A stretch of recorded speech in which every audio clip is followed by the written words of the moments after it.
Hey guys, what's happening? Welcome back to the channel where we take awesome out of the box. My name is Jamie. Happy New Year. It's been a while since we've uploaded a video on this channel, but it's back to business as usual. And to kick things off in 2019, I'm going to be talking about one of the last phones to get launched in 2018. I'm talking about the Asus Zenfone Max Pro M2. The last time you saw this phone in one of our videos, it wasn't quite running as it should be, but all that's changed. After a couple of updates from the Taiwanese company, it's finally running as intended, so we thought it would be a good time to see how it fares at some of our favorite games on the Google Play Store.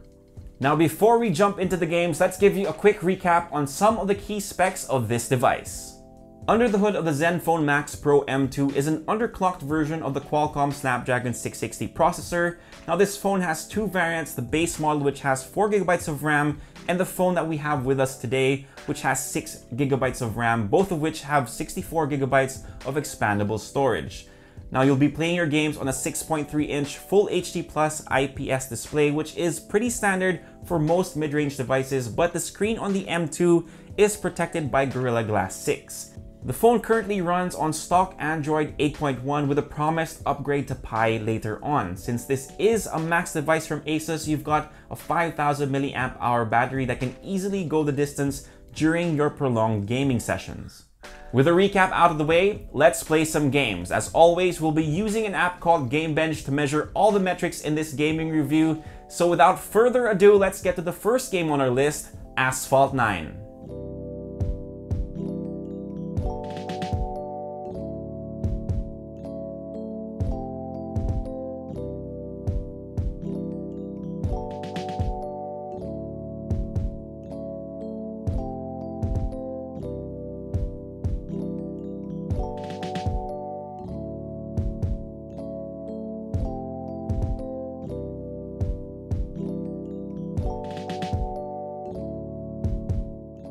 Running this popular racing game on the Zenfone Max Pro M2 went really smoothly. We had it on high quality settings and we got an average of 30 frames per second at 93% stability.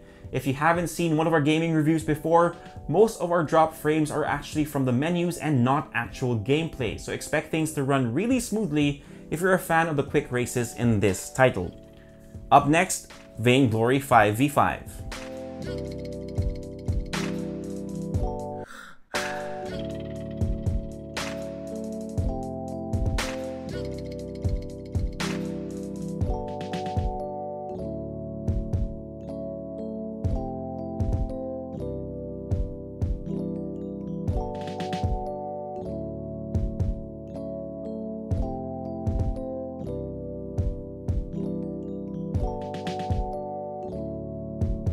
The results in our mobile MOBA of choice was actually quite surprising, as we only averaged 46 frames per second at 91% stability on high. The game is still definitely playable, but expect a few dropped frames during team fights, which could leave you a little frustrated and might rob you of key moments in the match.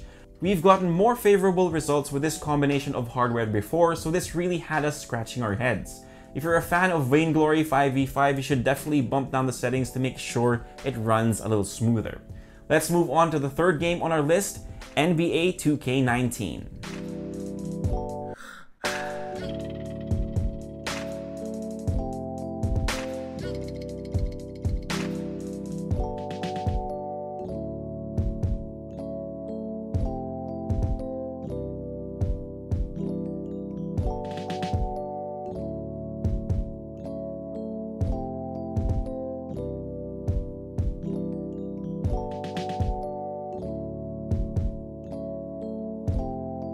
If you're a big basketball fan, then you won't be disappointed with the results we got in this title. We managed an average of 30 frames per second at 80% stability on the Zenfone Max Pro M2, and this is with everything turned up as high as we could except for cloth simulation. Yes, you will notice a couple of drop frames here and there that you can get rid of by maybe toning down the crowd details, but it's nothing too bad and it's certainly more than playable. Last but not the least, PUBG Mobile.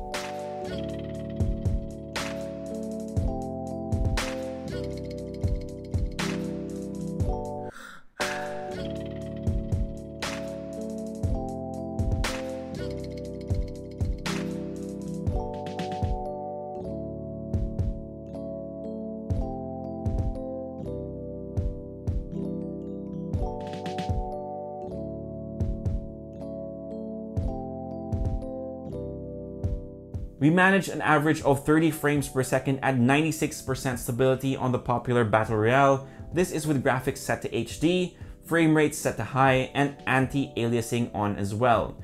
The game ran really smooth even during gunfights, so you'll be hard-pressed to blame your deaths on the phone, and will have to face the harsh truth that you've been outplayed by your peers. So I guess the question is the Asus Zenfone Max Pro M2 good for gaming? Aside from the curveball that it threw at us with Vainglory, it can definitely handle most of the titles you'd want to play on this phone.